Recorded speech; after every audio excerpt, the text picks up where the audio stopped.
where screen time sparks wonder instead of worry.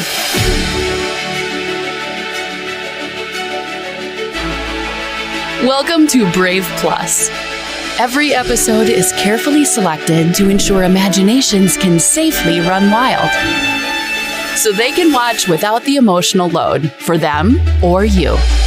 Hey, Brave Explorers. Can we fix it? Let's go! You can do it, Henry! Feels so good to help a friend. A vetting process that prioritizes mental, emotional, and spiritual well-being. We came here to have fun together! Curated by parents and handcrafted for kids. Full of timeless classics. Brave Plus isn't just another streaming service. It's screen time made good.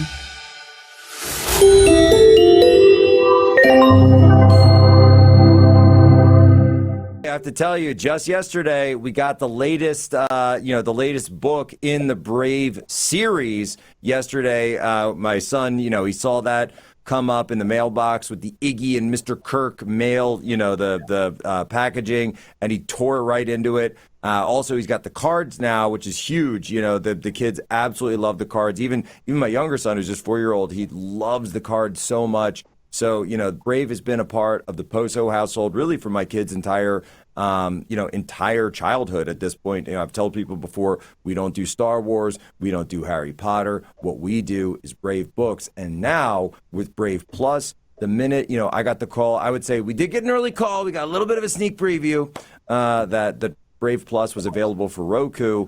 So I downloaded it immediately on our system.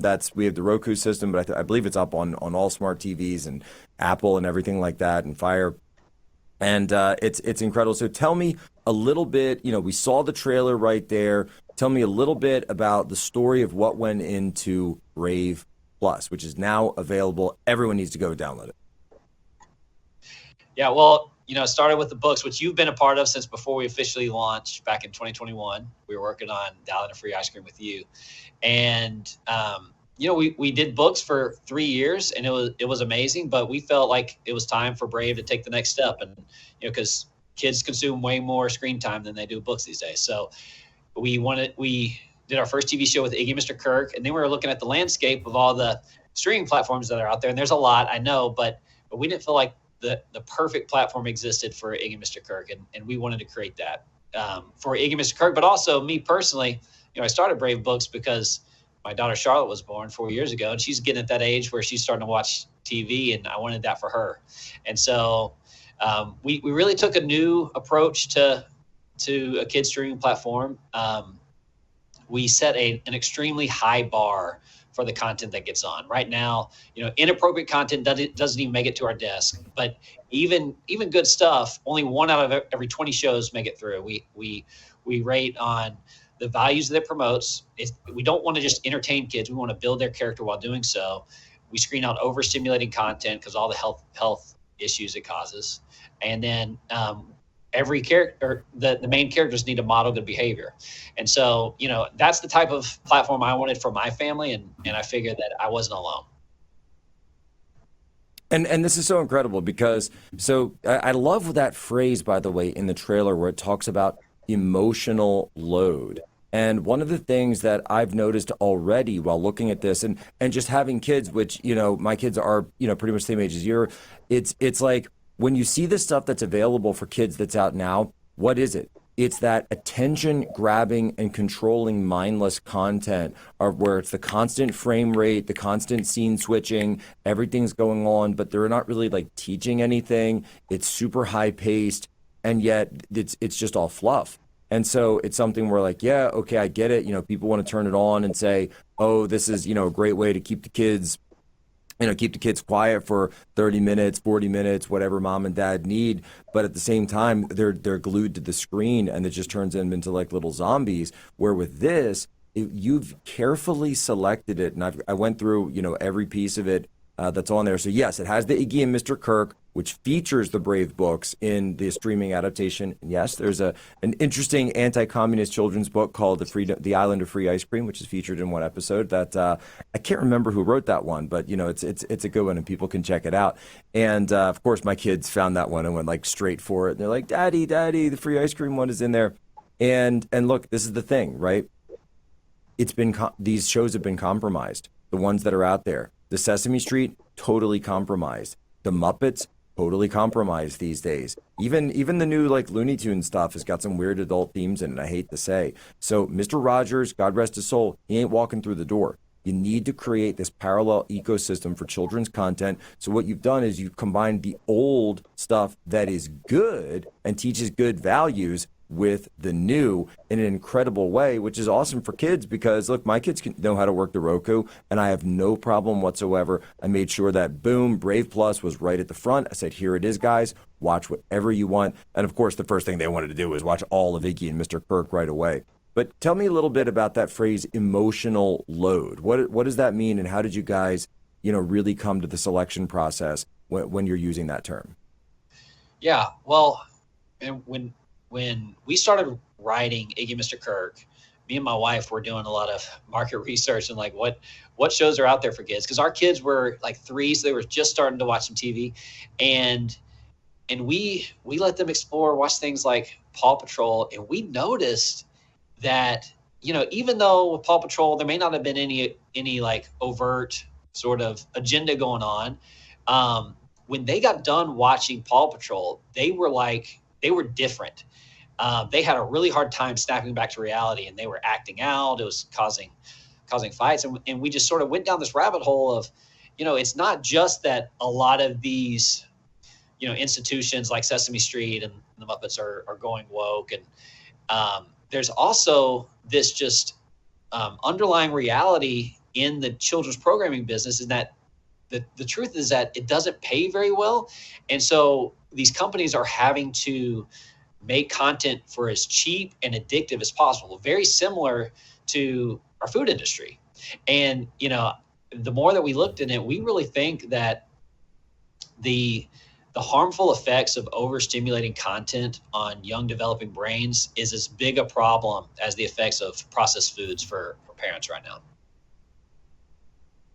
That's so important what you just said there. So this is actually has a MAGA tie-in, and that's something that people, I'm just ranting about it earlier in the show, but this is something where, look, people are busy. I get it. We're busy. Myself, Tanya Tay, we've got the kids. We want them to watch stuff that's good. We don't want to be one of those households that we have limits on screen time and obviously controls on that. But we don't want to be a family that's completely denying that to kids either, because it just creates this urge to want to get on even more. And also, my kids are smart; they're going to figure out our passwords. Like I'm constantly changing passwords around them because they're little geniuses. And so the idea then is you provide them something good, and then also you're not beating them over their heads with it. But that idea you just said, and you expressed it in better terms than I could, it is overstimulating and it is addicting, the same way that you can be addicted to the empty calories that are in like potato chips or junk food. It is junk food, and it's junk food for the brain in a way that they're not actually learning morals. They're just getting locked into what's on the screen. And guess what? When you see those PhDs and all the psychiatry and psychology degrees of all the people that go into it, what do you think they're studying? They're studying the fact that kids' eyes are locked onto the screen, and they actually become so addicted you can't even talk to them. Yeah. It's mind blowing. Once you see it firsthand, your own kids struggle to snap back to reality. It's almost like they're having withdrawal symptoms because they're hooked, and when they're forced to go back to reality, they really struggle.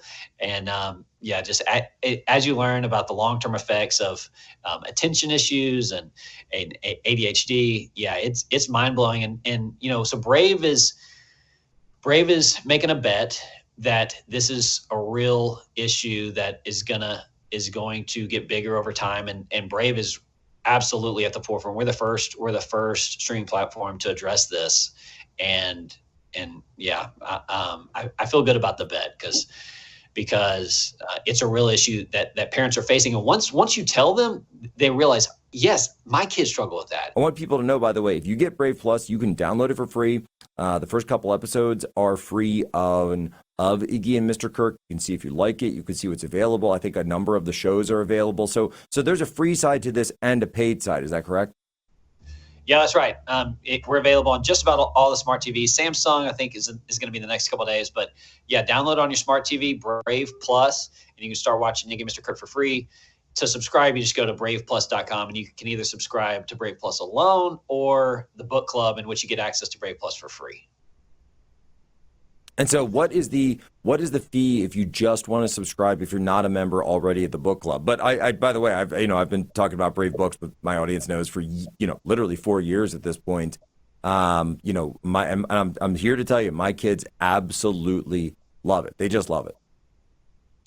The price of Brave Plus alone is $6.99 a month, and for the books and Brave Plus, it comes out to $18.99 a month. That includes shipping, or if you pay for the year, like $15.99 a month. That's a steal. Yeah, well, so that's that's if you're getting all of the books and the maps and the cards and like everything. It's way more than just the streaming. So just the streaming is $6.99. Well, you think about that, and it's like, okay, Disney is jacking their price up to double that. It was $10, now they're going up to $16, so it's $15.99 a month. So that's you're talking about, this is the price of a latte just for Brave. And then guess what? You got Snow Woke out there. You've got the insanity that's going up on Disney Plus. You can't trust these things.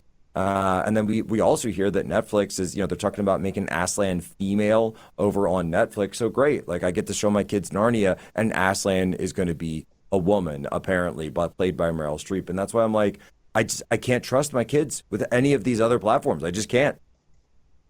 Yeah. Yeah. And that's why I'm so appreciative of you and, a lot of the other authors of the movement who got behind us so early and saw the need for, like, kids need worlds and characters and stories that they can fall in love with. And we start off with the books. Now we're getting into TV, but it's so important that they have that space for their imaginations to run wild, because it's so healthy for them, but it's done in an environment that's safe for them. And like you said, all these institutions and IP, like Narnia, it really breaks my heart, are getting corrupted. And so, listen, we just need to build our own. We need to build our own worlds, stories, platforms that are safe for our kids. It's too important not to.